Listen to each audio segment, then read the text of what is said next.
Pagi hari di sebuah lembah kecil di pinggir sungai kecil di Wonosalam, Jombang, Jawa Timur. Dulur mengingatkan saya pada kisah seorang patih dari kerajaan Demak bernama Wonosalam. Ini sama dengan nama tempat yang sekarang sedang saya duduki, Wonosalam. Kenapa saya tiba-tiba teringat dengan patih Wonosalam, patih kerajaan Demak era Raden Patah? Setidaknya ada dua kejadian penting yang itu adalah sebuah pergulatan batin dari proses spiritualitas dari patih Wonosalam yang tiba-tiba menggelayuti pikiran saya ketika mendengar gemericik air dari sungai kecil yang penuh dengan bebatuan ini. Yang pertama adalah kisah ketika Patih Wonosalam masih menjadi seorang pemuda, pimpinan perampok yang sangat kondang di alas roban. Suatu hari kelompok perampok Wonosalam ini menghadang rombongan dari kerajaan Demak yang ternyata dipimpin oleh sultannya sendiri, yakni Raden Patah. Perampok Wonosalam dengan kesangarannya langsung menodong meminta harta benda yang dibawa oleh rombongan Raden Patah ini tanpa tahu siapa sesungguhnya yang sedang dia hadang. Dan apa yang terjadi, dulur-dulur? Raden Patah dengan tenang, dengan lembut, dengan senyumnya yang penuh dengan karisma mempersilahkan Wonosalam beserta teman-teman perampoknya untuk mengambil seluruh harta yang dibawa oleh rombongan dari kerajaan Demak ini tanpa satu perlawanan pun. Raden Patah mengikhlaskan seluruh hartanya untuk diambil oleh kelompok Wonosalam. Bahkan Raden Patah menyampaikan, jika Kisanak mau datang ke Demak, saya akan menambahkan harta sebanyak-banyaknya sebagaimana yang Kisanak inginkan. Respon dari Raden Patah yang di luar dugaan itu langsung menyentuh kolbu Wonosalam yang paling dalam.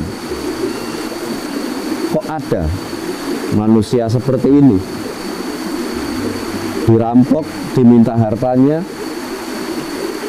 tidak rewel, mau memberikan semuanya, bahkan mau menambahkan kalau saya mau berkunjung ke kediamannya di Demak. Siapa dia? Kok masih ada di dunia ini orang sebaik dia? Terjadi pergulatan batin di dalam diri Wonosalam.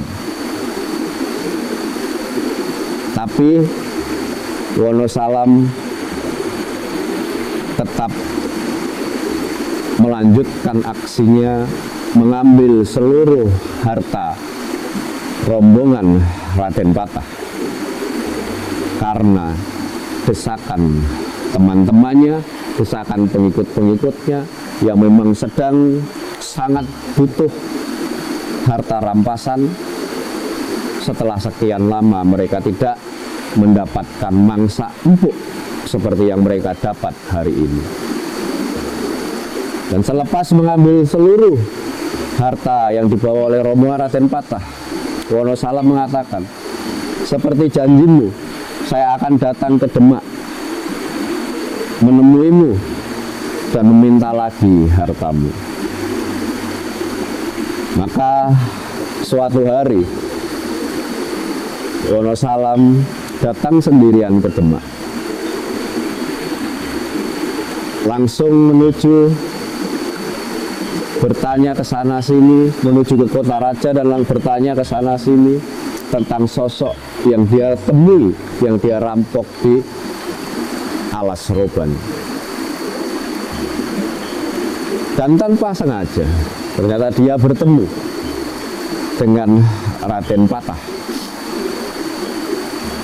di sebuah pasar, di mana saat itu Raden Patah sedang meninjau kehidupan rakyatnya, terutama dalam hal kehidupan pasar. Wonosalam disapa oleh Raden Patah, kemudian diajak ke istana kerajaan Demak. Betapa terkejutnya Wonosalam bahwa ternyata yang dia rampok itu adalah Sultan Kerajaan Demak, Raden Patah. Maka pergulatan batinnya selama ini memuncah tanpa terkendali, menyentuh sisi kalbunya yang paling dalam, bahwa dengan segala kekuasaan yang dimiliki seorang sultan, Raden Patah bisa mengalah, bisa bersikap di luar dugaan dia, memberikan seluruh harta, bahkan mengundangnya ke istana. Maka seketika Wonosalam menyatakan takluk pada Raden Patah, dan sejak itu hatinya berjanji untuk mengabdi kepada Raden Patah, kepada kerajaan Demak dengan segenap jiwa raga. Dan itu hari di mana menjadi titik balik perjalanan spiritual Wonosalam, yang pada akhirnya kelak Wonosalam menjadi salah satu patih paling masyhur di kerajaan Demak dan memiliki tingkat spiritualitas yang tinggi. Dan hingga kini makam Wonosalam, Patih Wonosalam di daerah Grobogan, Jawa Tengah masih banyak dikunjungi oleh peziarah. Itu adalah kejadian yang pertama. Kejadian kedua yang juga merupakan pergulatan batin dari Patih Wonosalam adalah ketika dia diutus, setelah dia menjadi patih dan kemudian dia diutus untuk membawa pasukan ke Pengging guna memastikan bagaimana posisi Ki Ageng Pengging Kebo Kenongo terhadap kekuasaan Demak.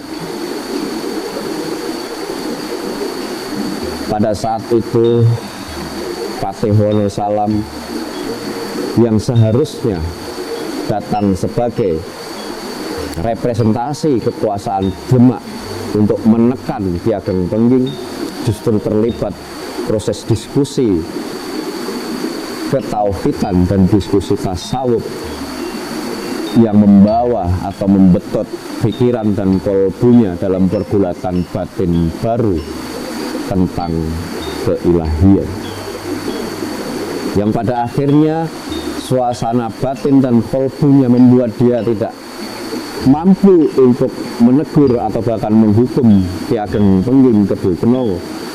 Bahkan kemudian itu justru melahirkan menjadi titik balik perjalanan spiritualitas dia yang baru untuk mencari ilmu ketauhidan yang lebih sejati dalam persepsi dan perspektif dia. Sepulang dari Pengging, Patih Wonosalam bukan langsung kembali menghadap dan melapor pada Sultan, tapi dia justru melakukan perjalanan spiritual, bertemu dengan tokoh-tokoh spiritual yang ada di wilayah kerajaan Demak pada saat itu. Yang pada akhirnya titik balik perjalanan spiritualitas yang kedua ini berdampak pada pengambilan keputusan yang sangat sejarah, di mana pada akhirnya Patih Wonosalam memilih mundur dari jabatan Patihna dan jabatan duniawi lain yang dia emban selama ini.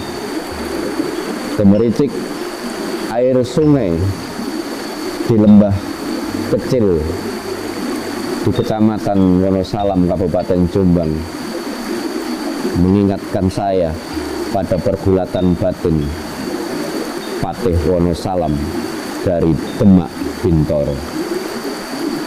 Assalamualaikum warahmatullahi wabarakatuh.